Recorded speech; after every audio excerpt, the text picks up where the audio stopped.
редовните училишта и во посебните основни веќе имаме во посебното основно училиште доктор Златан Сремац во Скопје и во Струмица има паралелки на деца со аутизам. Потребни се дневни центри за деца со аутизам и секако потребен е еден центар за детекција, диагностика, третман и рехабилитација на овие лица, какви што има на пример во Белград, во нашето соседство. Тоа е доста близко. Јас се извинувам, имаме гледач на линија. Добар ден, во програма сте. Добар ден, поздрав до водителката и до професорот. Благодарам.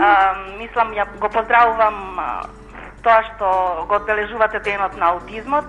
Јас во поширокото семејство имам внуче аутистично и иако добро стојат родителите, ми интересира дали зашто тоа внуче моје веќе преку 20 години, дали државата за нив обезбедува некоја парична поддршка или како е тоа регулирано. Јас би сакала да му помогнам еве на внучево.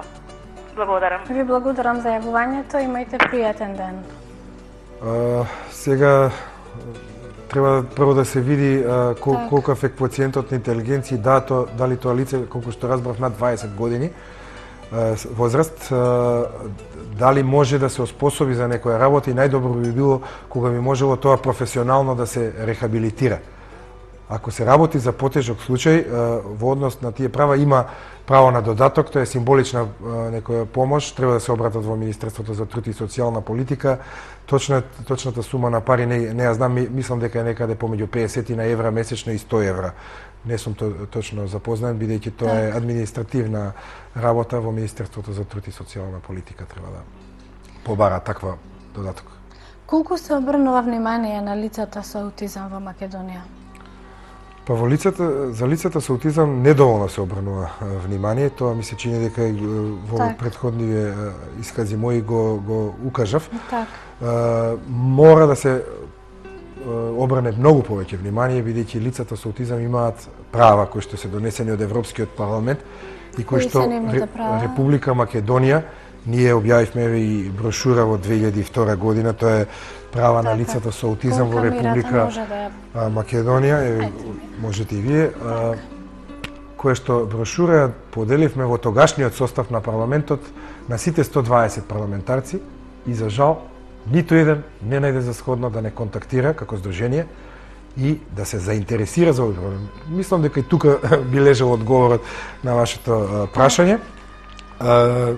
Во последниве години се менува, особено во последна 2 до 3 години, веќе се забележува зголемен интерес. Еве, јас морам уште еднаш да се заблагодарам и да ги пофалам господјата Маја Иванова, која што се заинтересира. Се надевам дека ова наша соработка ќе биде системска, да кажам, и дека ќе вроди со поголеми плодови, освен ова манифестација, дека ќе имаме и некои посериозни чекори напред. Исто така господинот Тодоровиќ како локална самоуправа, јас сега во наредниот период ќе барам прием кај него и се надевам дека ќе ме прими да поразговараме за можностите како општина Центар би можела да влезе во ова проблематика. Значи, во последно време одиме од таа мртва точка, која што беше долги години. Правата се право на образование, право да посетува градинка, например, како и редовната популација. Вие имате случај кога одредено дете е вратено заради неговата агресивност, заради невниманието, зашто често пати знаат да бидат и невнимателни овие деца, да се понекогаш малку и агресивни. Тоа не смее да се случи. За тоа потребно е, гледаме Министерството за образование и наука декларативно кажува на неколку наврати дека ќе вработува дефектолози во градинките, но тоа треба да се направи. И сега Република Македонија навистина е сиромашна земја, но мислам дека почнаа некои вработување на дефектолози по општини, како ресурсни дефектолози, па покрива неколку училишта. Така што право на здравствена заштита. Детето или лицето со аутизам не смее да биде одбиено од страна на лекар, дека тој лекар не е обучен да му пружи лекарска помош, затоа што не е мирно да седи во столица за да му го изврши лекарот прегледот. Право на вработување и ред други права донесени уште во 96-та година од Европскиот парламент. Сега ако Македонија нели се стреми да влезе во Европската унија, мора да ги оствари овие права. и мора да најде начини и механизми, сите тие 19 права кои што се убаво објаснети во оваа брошура, за кои што сега немаме време сите 19 да ги детално листаме, мора да ги државата да ги оствари тие права. Како што кажа, вие сте председател на Македонското научно здружение за аутизам, да кажеме неколку зборови за него, како функционира и кои се неговите активности. Да, Македонското научно здружение за аутизам е формирано на 22 мај 2000 година, речиси 11 години. Ние сме професионално здружение, струково здружение и организација, базираме на волонтерска основа, значи работиме без никаков материјален надомест, волонтерски и млади, да кажем, млади, возрастни, повозрастни ентузијасти, професори, доктори на науки, магистри, дефектолози, психолози, значи само стручни профили можат да бидат членови на нашето здружение. Одржуваме редовни состаноци, годишни собранија, имаме извршен одбор во кој што сме 7 членови, кои што ги носиме поважните одлуки. До сега имаме објавено, можете и веројатно да ги прикажете, памфлети, 3 памфлети, ова е најновиот нели памфлет сега што го објавивме, имаме по некои постари памфлети, брошури, како што кажав, имаме објавено монографија за аутизмот, понатаму организираме повремено во 2005-та, малку поодамна, семинар во наша организација во Хотелот Континентал беше докаде сме со аутизмот сега. Објавуваме трудови стручно научни во светски списанија со импакт фактор на влијание, нели, што значи дека нас не цитираат, значи цитираат наши трудови на членови од здружението, мои, на мои колеги, што значи дека ние сме видливи за светската научна и стручна јавност и препознаени од доста стручњаци во светот. Членка сме на Аутизам Европа уште од 2001 година под уставното име Република Македонија, членка сме на Европската асоциација на сервисни служби, обезбедувачи на сервисни служби за лица со инвалидност, исто со седиште во Брисел. Членка сме на глобалната мрежа за аутизам, се под уставно име, секако на мои напори. Значи, тука не дозволувам некакви додавки, придавки, фирилми и така натаму.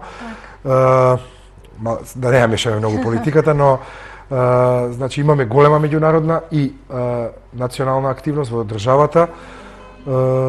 Сега имаме наскоро еден семинар, но тој е во соработка со колегите психијатри од Клиниката за психијатрија и Дружењето на психијатрите, кој што ќе биде едукативен семинар и исклучиво за професионалците, но во минатото, како што кажав, сме имале и семинари и симпозиуми и за родителите, каде што сме ги вклучувале нив.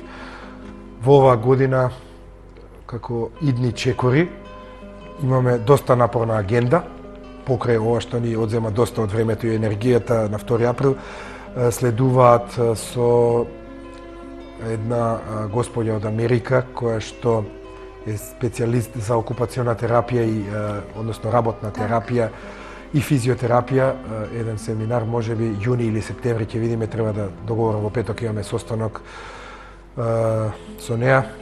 Потоа може уште еден до крајот на годината, значи доста напорна агенда за оваа 2011, доста семинари, доста состаноци со градоначалници или со представници од министерствата, така што работиме напорно, уште еднаш ќе кажам бесплатно.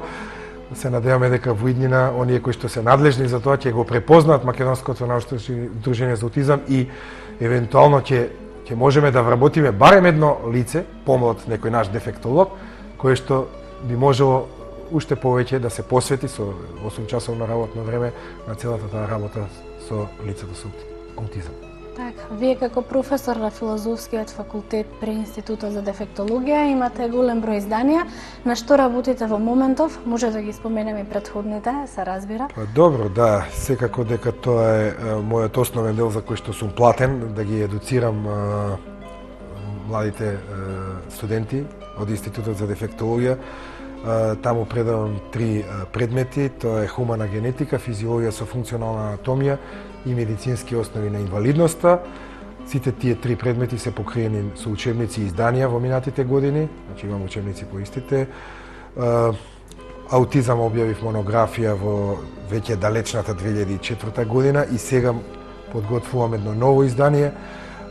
Тоа е проширено, би се рекол како сосема нов учебник. Аутизам и первазивни развојни нарушувања се нарекува тој учебник и е некаде кон крајот на мај или јуни треба да излезе од печат. Ќе биде наменет пред се за студентите од вториот циклус, после дипломски студии и за студентите од третиот циклус, кој што наскоро треба да започне, значи докторски студии. И секако за специјалистите по медицина, психијатри, детски психијатри, субспецијалисти, педијатри, доктори по медицина. Тоа е таргет, целната популација за која што овој учебник би бил наменет. Секако дека и родителите би можеле да најдат одредени поглавија во кои што би им користеле, особено во делот на третманот и рехабилитацијата. Да помине уште малку време, па се надевам дека за некои си месец и пол до два ќе види виделината. Так. И никаде пред крајот на нашиот разговор, сите кои се заинтересирани каде може да најдат подетални информации за Сдруженијето за аутизам? Да, ние имаме наша веб страница во која што има доста детални информации, во која што и дел од нашите стручни трудови ги даваме слободно, free access, значи слободен пристап, да си ги симнат во PDF формат. Тоа е веб страницата официјална www.mssa.org.mk. Таму има доста за нашите активности, за сите организирани семинари, конференции, за објавените трудови, како што кажав, за основните наши цели и задачи на Сдруженијето, фотогалерии од наши настани, што до сега сме ги реализирале. Значи, мислам дека е доста богато и редовно се ажурира.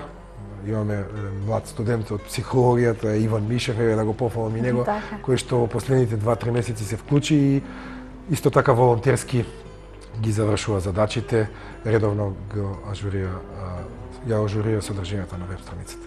Јас ви благодарам што одвоивте време да бидете дел од нашата денешна емисија До пладне и ви посакувам многу успех понатаму. Секако јас многу ви благодарам за она што ме поканивте да бидам ваш гостин за прв пат во Skynet телевизија и токму ваш гостин. Ви благодарам. Почитувани, по кратката пауза се враќаме повторно во студиото со наредниот разговор предвиден за денес.